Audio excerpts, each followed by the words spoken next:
오늘은 헌신보다 귀한 순종이라고 하는 제목으로 하나님 말씀을 여러분들과 함께 본문을 중심으로 나누려고 합니다. 하나님께서는 우리의 헌신을 굉장히 기뻐 받으십니다. 그래서 여인이 향유 옥합을 예수님 발 앞에 깨뜨렸을 때 복음이 증거되는 곳마다 이 여인의 행한 일을 그렇게 전파하라라고 말씀할 정도로 헌신이다라고 하는 것은 하나님이 기뻐 받으시는 굉장히 중요한 우리의 신앙의 이 훈련이요 과정입니다. 그런데 헌신보다 더 중요한 것을 성경에서는 이 순종으로 다루고 있습니다. 특별히 아무리 우리가 많이 헌신을 한다 할지라도 하나님이 원하시는 방법이 아닐 때는 하나님이 그걸 기뻐하지 않는 거죠. 이 아브라함은 자기 아들을 드리는 그런 헌신을 했음에도 불구하고 죄송합니다. 그 헌신이 정말로 아름답게 믿음의 그 루트로 그렇게 근원으로 조상으로 인정받을 수 있었던 것은 뭐냐면 그것이 정말 할 수 없는 순종이었기 때문에 그렇다는 거죠. 그래서 우리가 오늘 본문을 중심으로 이 사실을 한번 좀 살펴보기를 원합니다. 이 본문은 솔로몬이 이제 성전 건축의 기초를 놓는 그 과정이 이렇게 묘사가 되어 있어요.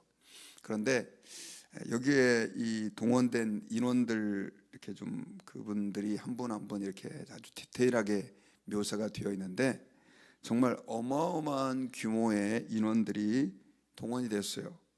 우리 13절에 보면 솔로몬 왕이 온 이스라엘 가운데서 역군을 불러일으키니 그 역군의 수가 3만 명이다 이렇게 기록되어 있습니다.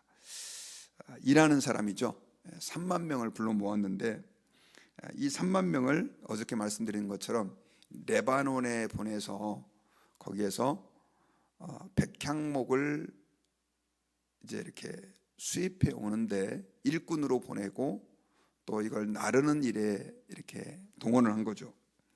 근데 여기 보니까 아주 구체적으로 솔로몬은 이게 지혜를 발휘해서 그 3만 명을 한꺼번에 보내지 않고 10,000명씩 보내는데 한 달 동안 그 10,000명이 가서 레바논에 가서 벌목을 하고 이렇게 일을 하면 이제 다시 돌아오서 2달을 쉬게 하고 또 다시 10,000명이 이제 순번제로 3교대 같이 그렇게 해서 벌목을 하게 됩니다.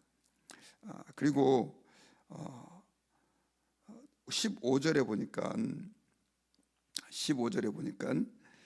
짐꾼이 몇 명이냐? 7만 명이요. 산에서 돌을 뜨는 자가 8만 명이다.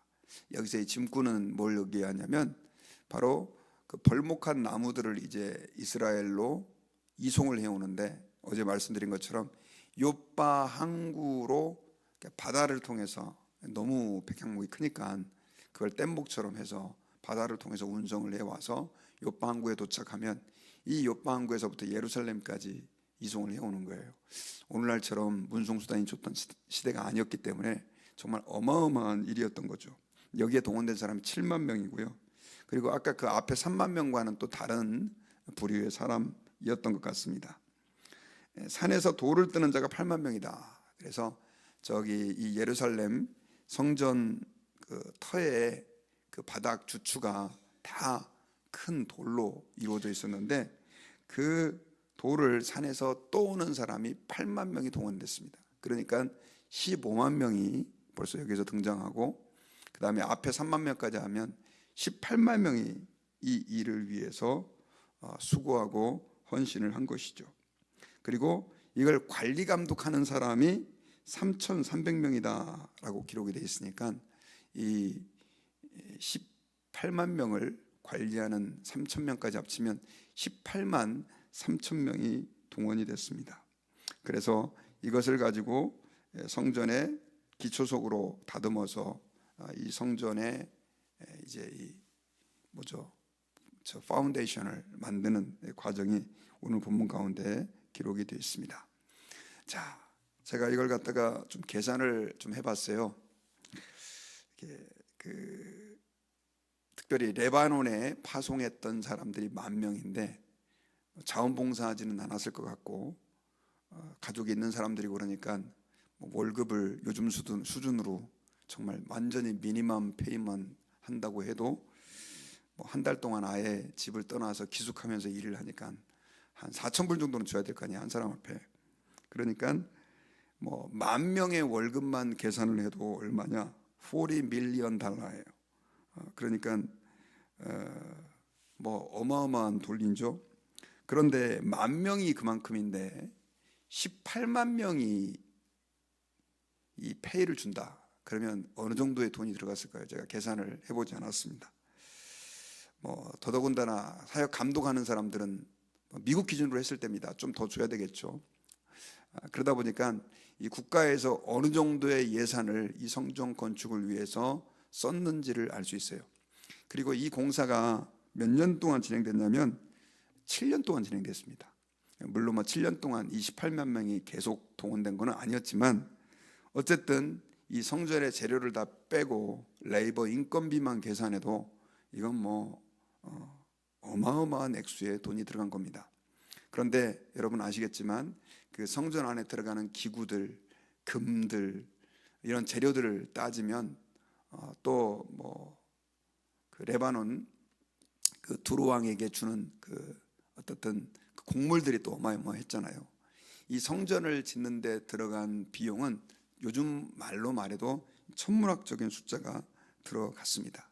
그러니 우리가 이걸 봤을 때 얼마나 솔로몬이 하나님께 많은 헌신을 했는지를 우리는 가늠해 볼 수가 있지요.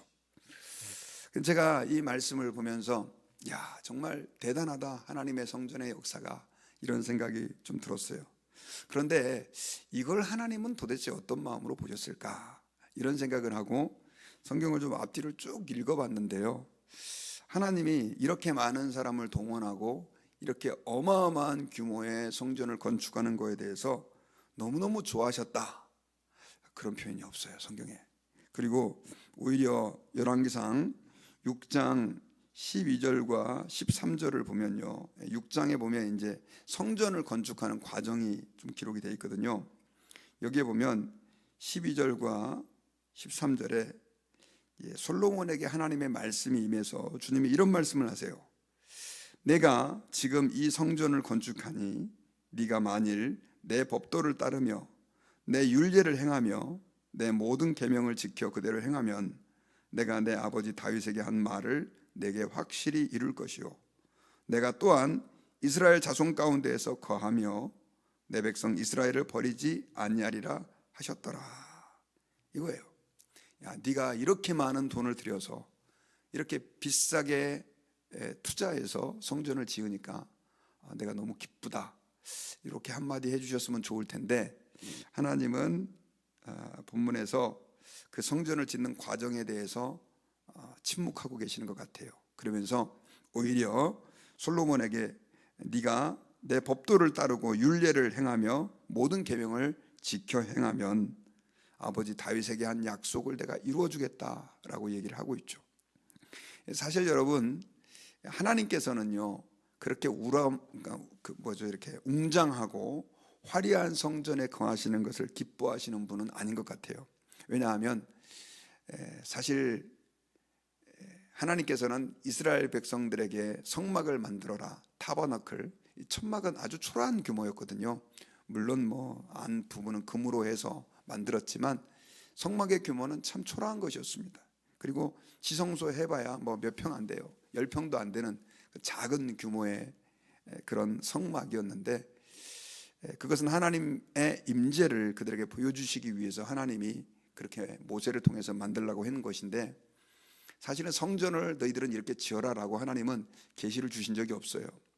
다윗이 법궤를 예루살렘에 가져다 놓고 하나님의 법궤는 텐트에 있고 나는 이렇게 화려한 궁에 사니까 제가 너무 하나님 죄송합니다, 좀 이렇게 좋은 성전을 지어드리고 싶습니다 라고까지 얘기를 했을 때 하나님은 너는 피를 많이 흘렸기 때문에 안 된다라고 거절하셨고요. 그리고 그것을 그렇게 막 기뻐한 것도 아니었어요. 그런데 하나님이 다윗의 마음을 받은 것은 뭐냐면 그가 하나님을 사랑하는 마음, 또 하나님을 귀하게 여기는 그 마음 때문에 주님이 좋아하신 것이지, 뭐 하나님 스스로가 야 너네는 최소한 이 정도 성전은 지어야 내 영광이 드러나, 이렇게 말씀하신 적이 없었다는 거죠. 사실 그동안 많은 우리 중세 역사라든가 또 우리 한국의 역사도 마찬가지라 성전을 막 웅장하게 또 뭐 이렇게 예배당을 정말 말 그대로 비싼 돈 들여서, 예전에 제가 한국의 그 충영교회, 뭐 우리 장로교회 대표적인 교회잖아요. 그때 제가 어렸을 때 무슨 얘기를 들었냐면, 거기가 충영교회가 사실 다 대리석으로 되어 있습니다. 제가 가봤는데 정말 어마어마하게 비싼 돈이 들여졌는데, 그 한 40년 전에 대리석 한 장에 100만 원이었었어요. 그게 다 파킹락부터 시작해서 다 그냥 이 벽이 대리석으로 되어 있었는데, 그때 원리가 뭐였냐면, 이런 이제 성전은 이렇게 멋있게 지어드려야 된다라고 하는 것인데, 지금은 사실 충영교회가 아직도 많은 사람이 모이고 있지만 그 예전의 영광이 다 사라져 버렸죠. 하나님께서는 사실 우리가 말 그대로 성전을 짓고 헌신하는 데 있어서 어마하게 많은 것들을 드리고 수고하고 애쓰는 거에 대해서 모르시지 않는 분이세요. 그런데 아무리 그렇게 한다 할지라도 가장 본질적인 하나님의 말씀에 순종하지 않으면 그 모든 헌신과 수고가 허사가 된다라고 하는 것을 우리에게 자주 말씀하신다는 사실입니다. 여러분 아시지만 솔로몬은 이렇게 아름답게 귀한 성전을 봉헌했지만 결국 나중에 정략 결혼한 이방 국가의 부인들 때문에 그녀들의 마음을 위로해 주기 위해서 우상 숭배에 동참을 하게 됩니다. 이런 말도 안 되는 행동을 하게 되죠. 그래서 하나님은 그 나라를 찢어버리잖아요. 그래서 이 솔로몬의 아들 르호보암은 유다와 베냐민 지파를 중심으로 그렇게 국가의 명맥을 유지하게 되고, 나머지 10지파를 떼가지고 여로보암에게 맡겨가지고 나라가 둘로 찢어지는 그런 슬픔이 있었습니다. 여러분, 하나님 앞에 헌신한다는 것은 너무 귀한 일입니다. 그러나 순종이 전제되지 않는 헌신은 하나님께서 기뻐하시지 않는다는 거죠. 두 개의 무게를 가지고 양팔적으로 대본다 한다면, 우리가 헌신을 많이 못한다 할지라도 순종을 한다면 주님은 훨씬 더 기뻐하신다라고 하는 것입니다. 우리는 신약 성경에서 아나니아와 삽비라의 이야기를 압니다. 초대교회 성도들이 하나님의 성령의 충만함을 받고 너무 성령이 충만해서 이제 복음을 위해서 교회를 살리려고, 교인들을 돌보게 하기 위해서 그 자기의 그 사제를 털어서 그렇게 어려운 사람들을 돕고 또 하나님의 복음을 위하여 헌신을 합니다. 그때 제일 앞장섰던 사람이 누구냐면 바나바였는데, 이 바나바의 영향으로 인해 가지고 아나니아와 삽비라도 우리도 우리 사제를 털어서 하나님께 헌신을 해야 되겠다 다짐을 한 거예요. 귀한 일이죠. 그런데 이 나중에 이 밭을 팔고 나서 보니까 욕심이 생겼습니다. 그 돈을 하나님께 다 헌신한다는 게 너무 아까운 거예요. 그래서 일부만 하나님께 헌신을 했는데, 이게 문제가 뭐였냐면, 그냥 제가 일부만 합니다라고 하면 좋은데 밭을 판 돈 전부를 내가 하나님의 교회에 헌신합니다 라고 거짓말을 하며 사도들을 속인 거죠. 결국 그것을 하나님께서는 이 베드로에게 알게 하시고 그들의 그 거짓을 폭로시키고, 그래서 그 은혜롭던 교회에서 갑자기 놀라운 엄청난 사건이 터져버렸는데, 그 거짓말하는 그 자리에서 아나니아와 삽비라가 목숨을 잃는 그런 찬바람과 같은 바람이 초대교회에 확 불어옵니다. 신학자들은 이 사건을 하나님께서 교회를 거룩하게 하기 위해서 행하신 일이다 라고 말하는데, 사실 우리가 좀 이 사건을 좀 주의 깊게 봐야 되는 게, 여기에는 헌신이 있었다는 거죠. 아나니아와 삽비라가 적지 않은 돈을 하나님께 헌신을 했는데도 불구하고 결국 그들은 하나님 앞에서 책망을 받고 징계를 받는 이런 슬픈 일이 일어난 것입니다. 우리가 이 사실을 통해서 기억해야 될 게 뭐냐면, 내가 아무리 많은 헌신을 한다 할지라도, 저도 목사인 저도 마찬가지죠. 제가 열심히 아무리 목회를 한다 할지라도, 내가 내 몸을 들여 희생하고 또 물질을 들여 하나님을 위해 헌신한다 할지라도 주님이 원하시는 그 길에 순종하지 않으면 결국 그 헌신은 의미가 없다는 것이죠. 이 말은 헌신을 하지 말라는 게 아니라 헌신이 굉장히 중요하죠. 아브라함은 자식을 드릴 정도까지 헌신을 했으니까 말입니다. 그런데 순종이 전제되지 않는 헌신은 하나님이 원하는 헌신이 아니다라고 하는 사실을 기억해야 돼요. 그래서 여러분, 오늘 본문 이 분위기 자체는 이렇게 많은 사람들이 동원해서 18만 3천 명이나 동원돼서 하나님의 성전 짓는 일이 이렇게 웅장하게 시작이 되고, 6장의 뒷부분에 보면 또 이 하나님의 그 성전의 규모, 사이즈, 그리고 거기에 들어간 재료들이 다 기록되면서 이렇게 성전이 아름답게 지어져 가지만 결국 우리는 그 다음 역사를 알고 있거든요. 이것은 결국 홀뿐인 하나의 건물만 되어버리는 이런 슬픈 역사가 이스라엘의 역사였는데, 그 문제가 뭐였냐? 그것은 그들이 하나님의 말씀에 순종하지 않고 계명에 순종하지 않고 그저 헌신만 하면 하나님이 기뻐할 걸로 생각을 했다는 거죠. 여러분, 이방 종교들은 헌신이 중요하지 순종이 중요하지 않습니다. 이방 종교들은 얼마만큼 헌신했느냐가 그 신이 나에게 리워드, 갚아주느냐 하는 것과 연관되어 있어요. 그러나 우리 하나님은 우리가 헌신하는 것을 기뻐하시지만 더 중요한 것은 우리가 순종하면서 하나님께 헌신을 해야 된다는 거죠. 그래서 저도 말씀을 좀 묵상하면서 늘 돌아봅니다. 내가 정말 하나님 앞에 순종하고 있는가? 사실 이 헌신을 하다 보면요, 우리의 눈이 가려져서 어떨 때는 내가 불순종하고 있는 게 안 보일 때가 있거든요. 특별히 여러분, 그 하나님의 일을 많이 한다는 목회자라든가 또 이렇게 헌신된 평신도들도 마찬가지일 수 있죠. 그러니까 헌신을 하다 보면은 그 헌신은 눈에 보이는 거잖아요. 그러다 보니까 내가 불순종하는 것들이 어떨 때는 그 헌신에 가려져서 작은 것처럼 여겨지고 뭐 별거 아닌데, 내가 이렇게 하나님께 헌신하고 있는데, 이런 마음들 때문에 우리가 그걸 놓칠 수 있다는 사실을 기억하고, 행여나 우리 마음 가운데 하나님 말씀에 우리가 순종하지 못하고 있는 영역이 없는지 한번 진지하게 돌아보고 순종하는 은혜를 우리가 구해야 될 줄 믿습니다. 근데 순종하려고 한다면 우리는 어떻게 되느냐? 하나님의 음성을 들을 줄 알아야 돼요.